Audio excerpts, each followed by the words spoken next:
All right.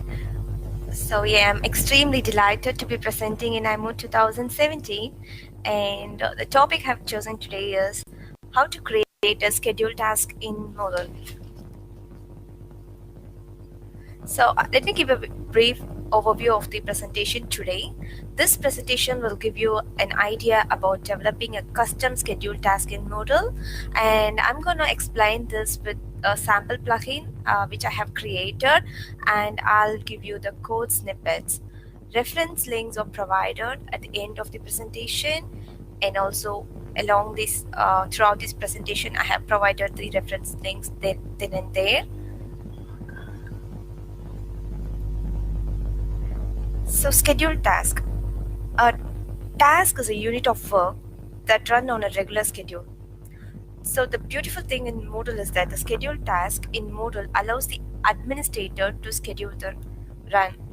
The previous standard cron script doesn't allow the administrator to override the schedule, but the scheduled task allows administrator, provides the ability to schedule the run, and which doesn't mean that cron script shouldn't be running.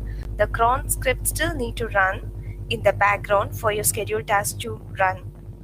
To get benefit from scheduling the task, it is recommended to run the cron like once per every minute. Regarding the benefits of using scheduled task, it provides you better user experience.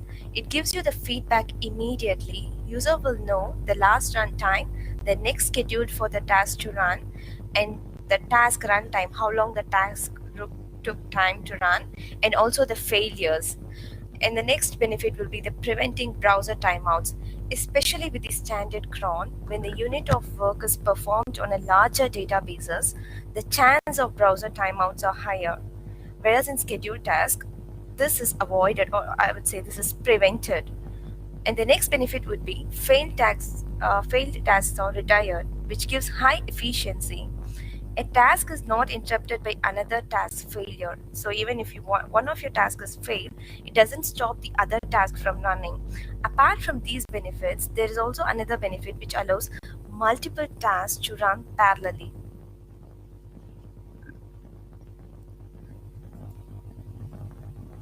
So how to schedule a task?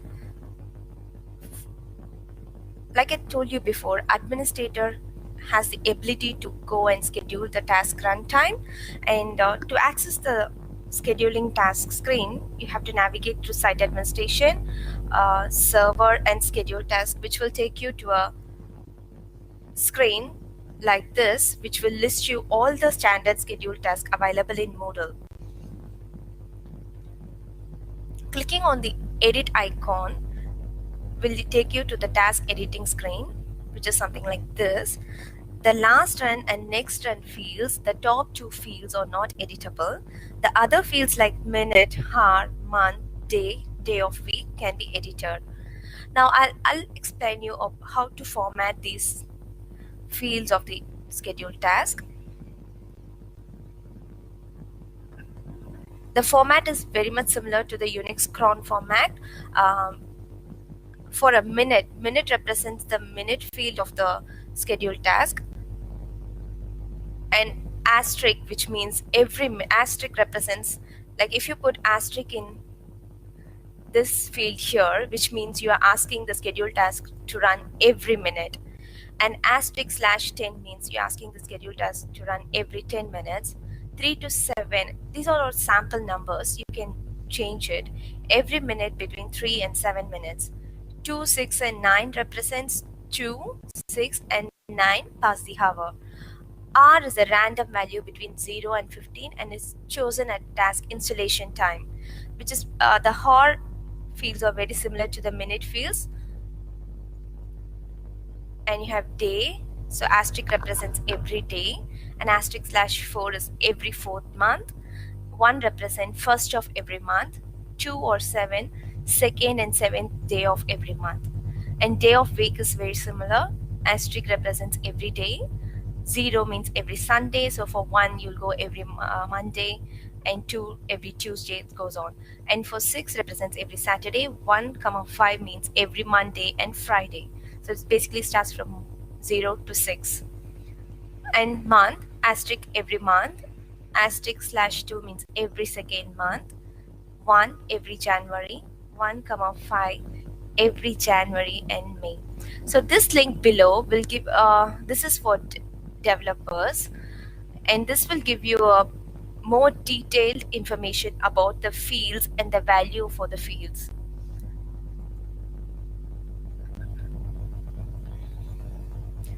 So now that we have gone through all these fields, and you can even disable your schedule task and reset the task schedule to defaults, which means all the format you have done will be reset to the task schedule to defaults. And the next field here is, you can see the fail delay, the last second one.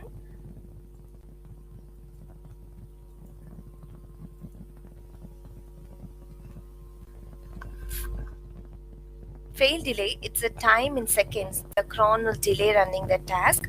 Any task can sometimes fail. This is handled by catching the exception thrown from the task. This task will be retired after 1 minute. If the task is failed, the task is, when the exception is cached, it's actually retired after a minute. If tasks keep failing, the retry algorithm will add more time between each successive attempts, up to a max of 24 hours. How do we override schedule task configuration? Like if you're a developer, you can manually invoke the cron from the browser using by calling the cron.php file. Similarly, we can manually invoke the schedule task via command line. First step is to execute the following command: php schedule underscore task.php -- list.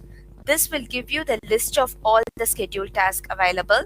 To run a specific task, you choose one from the list, say mod forum task cron task. If this is the schedule task you want to invoke manually, then the command to invoke the task manually is php schedule underscore task.php -- execute equal to, you have to give double slashes because you're escaping the slash. So do it with another slash, mod underscore forum task cron underscore task. This is how you execute the schedule task manually from command line.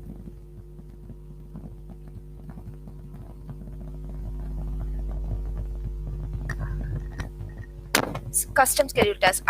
As I said before, I'm going to explain you this with a sample custom schedule task which I have created before. I have provided the code snippets for them. In the schedule task for today is course completion notification. This is basically whenever a user completed a course, or whenever a course completion is done in any of the courses in the site, administrator should receive an email. That is the task we are going to see today.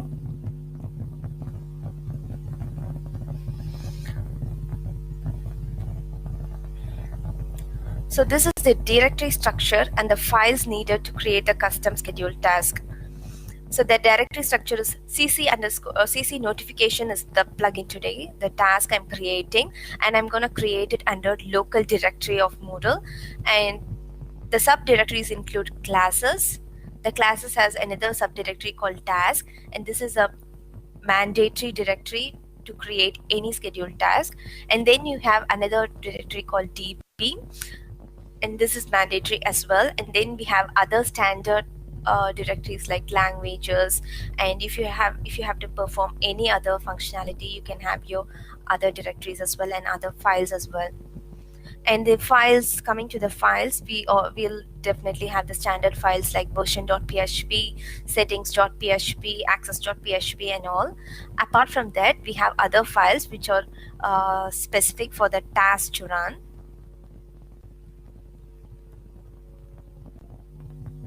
So index.php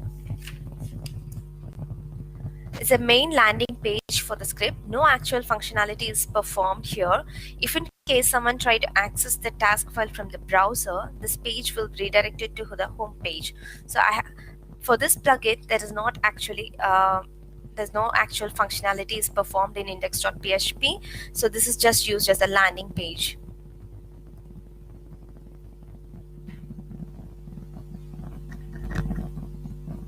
and this is settings.php file, and this is also an optional file. As I explained earlier, this task is created to send notification emails. So I have a settings page created which will allow administrator to save an email address to receive emails. Since this task folder is created under local directory, the settings page can be accessed via site administration, plugin, local plugins, and you go there, you'll see the settings page with the text field in here because I have created a text field, and you can enter the email address in there and save it. So whenever this schedule task run, that particular email address you have entered in this set text box will receive emails. And this is another mandatory file, version.php, provides details about the plugin component and plugin version. So completion underscore email.php. So this is a important and mandatory file which comes under classes and task directory. And this file, the actual task is created in this file. The definition of the function we are going to use when the task is called is all described in this file. Schedule tasks are created by subclassing the main class from core task schedule task. So completion email is our task today, and we are going to subclass it from the main core schedule task. This file should be mandatorily created under the classes and slash task directory, because for the auto loading mechanism to pick up this file, only when the auto loading mechanism picks up this file, the schedule task will be invoked and the required function will be performed. So going through the code in this completion email.php file, first we have to create a namespace, and then the class is extended from the main schedule task.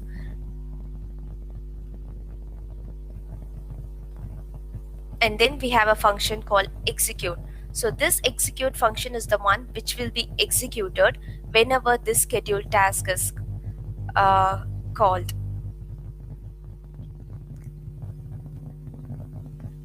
The description of the function is defined in local lib.php.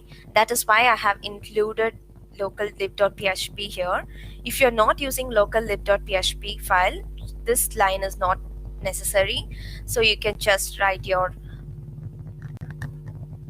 functionality here in this execute function. So this function is, again I repeat it, this execute function is what gets executed when this schedule task is invoked.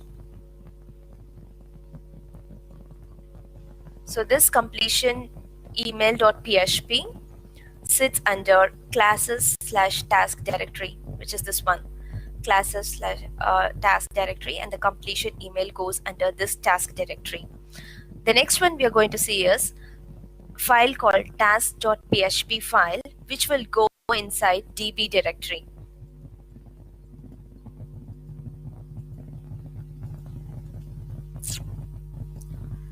This is another important and mandatory file to execute a scheduled task. Any class subclassed from core task scheduled task needs an entry in db/tags.php. The fields required here are class name, which is the fully namespace class name. I have already shown you this in the previous slide. Completion email.php, the namespace we have created is local_cc notification /task, and our class name is completion email. So this has to go into this file here, task.php.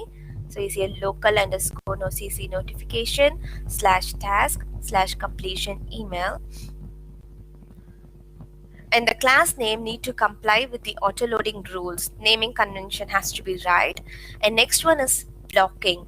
This is a very important field, and you have to be very careful when we set this blocking field. When this field is set to 1, no other task will run at the same time as this task. So you'll have to be really careful when you set this. Do not set this to 1 unless you really need it. So the default will be 0. If you really need to set it to 1, only then you have to set it to 1, because this will stop the other tasks from running at the same time as this task. And the next is minute, hour, day, day of week, month. We have seen all this earlier.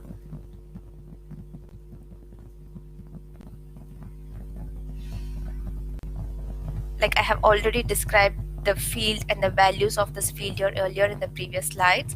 You just need to follow the same conventions here as well. Just this one, like asterisk 0, 6, 5, the same conventions are followed there as well.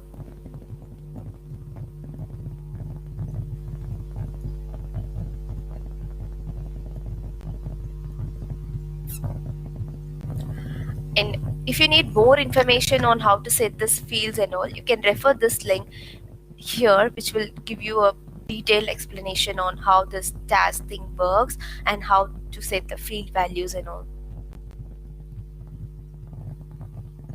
The next other files used in this plugin is locallib.php, the function called in the schedule task in the execute part of the function. I have called a function which performs the actual work when the schedule is called. That's defined in locallib.php. And the other file is dbaccess.php file. If you're a developer, you definitely know about this. This will define the capabilities, and to define the language strings, we use the language directory.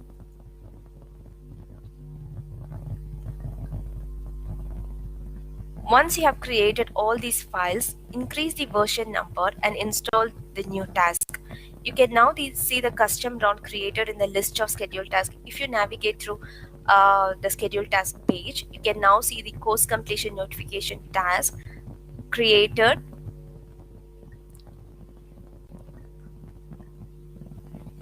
Now administrators can go in and override the runtime of the scheduled task. Since it's not a standard Moodle task, the default column will be set to no. The last column will be set to no.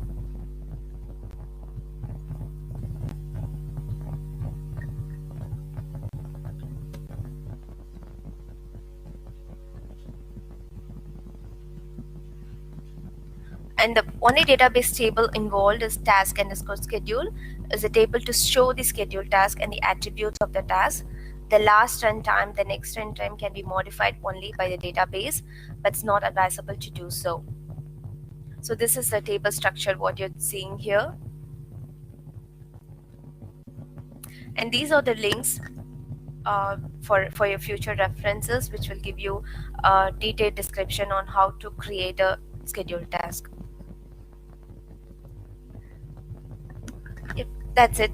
Thank you so much for listening to the presentation. If you have any questions, please go ahead.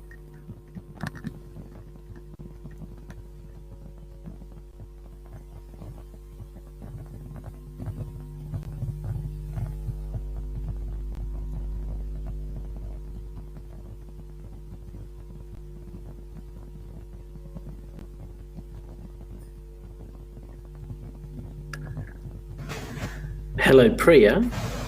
You mentioned before that there was times when the task fails and that it waits and it re-executes the task again and again. Does it take longer and longer to run each time it runs or each time it waits? Because I recall that there's a value in the list of in the scheduled tasks screen that shows the time it has to wait in seconds, and that can go quite high. You know what I'm talking about there? Yeah, it goes to up to a maximum of 24 hours. And can someone reset that so it just runs every minute again?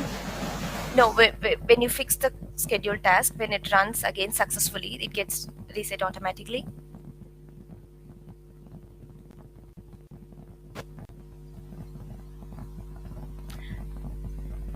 Would anyone else have any questions that they would like to type in?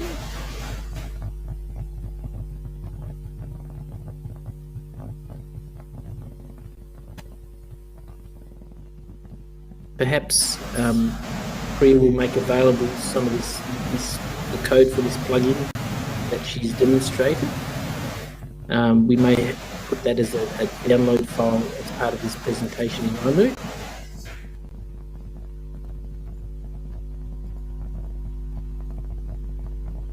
All right, if there's no more questions. I'd like to thank Priya very much for doing that very insightful presentation.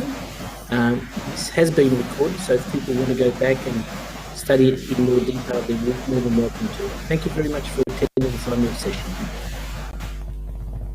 Thank you all.